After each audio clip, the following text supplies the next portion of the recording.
her sister, and she had gifts in her hand. So I had to let her in. So she was like, Sara, you need to get yourself together. So yeah, so she rushed me. She's like, is there anything to eat at the house? I was like, no. Saturdays is typically when my grandmother brings in this food and all this stuff. So we didn't have much. So we had some rice and corned beef. And I don't mean the one you eat on St. Patty's Day. I mean the one that's in the can. I'm talking spam. It's basically spam.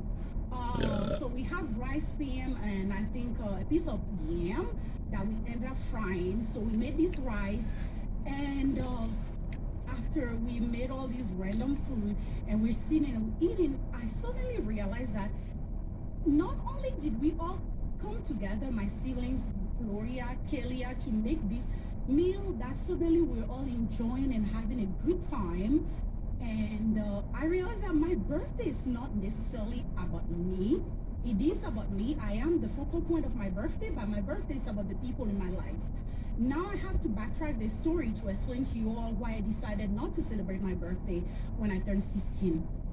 You see, my mom died the month I turned 15, and that shattered me. Like I no longer felt safe in the world, and the world became a place that I was in, but I was out of. And for that reason, I felt like my life was basically worthless, because the one person that gave meaning to my life was my mom, and she was taken away, and I never saw it coming. It was like I was blindsided. I was hit by a truck full of glass, and all that glass was inside of me, but I got to go on and show up in the world, and I had no hope left.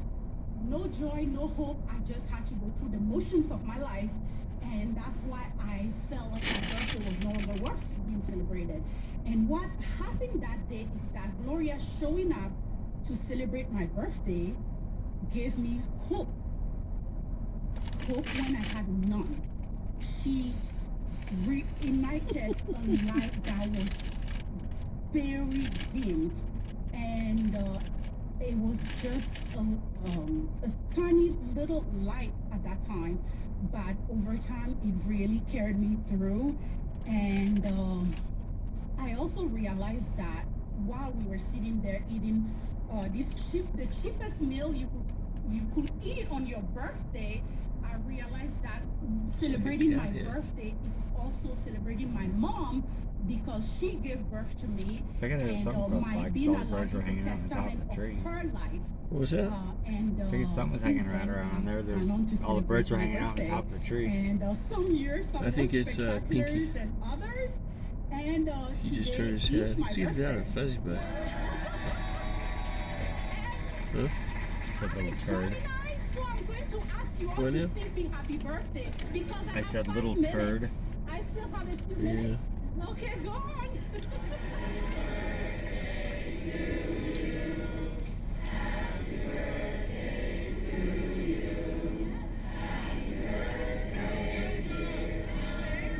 Brother, this is so leave it to Beaver. Corny. Huh? It was good until the end. Huh? It was good until the end. That was Sandra Qualu. After a decade working in social services, Sandra switched gears and is currently pursuing her master's in cybersecurity.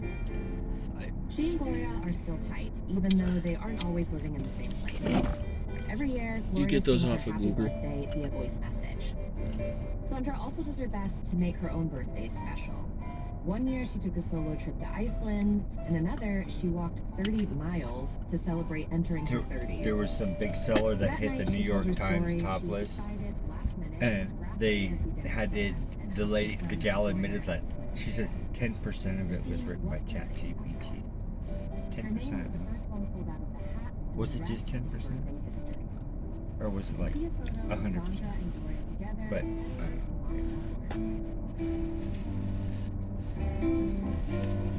Oh, ChatGPT does a lot of that stuff. well, I guess the gal had written, in her defense, she had written similar typed novels, but this one was one that was written really well. And she said like 10% of it was written but it was the same kind of concepts and same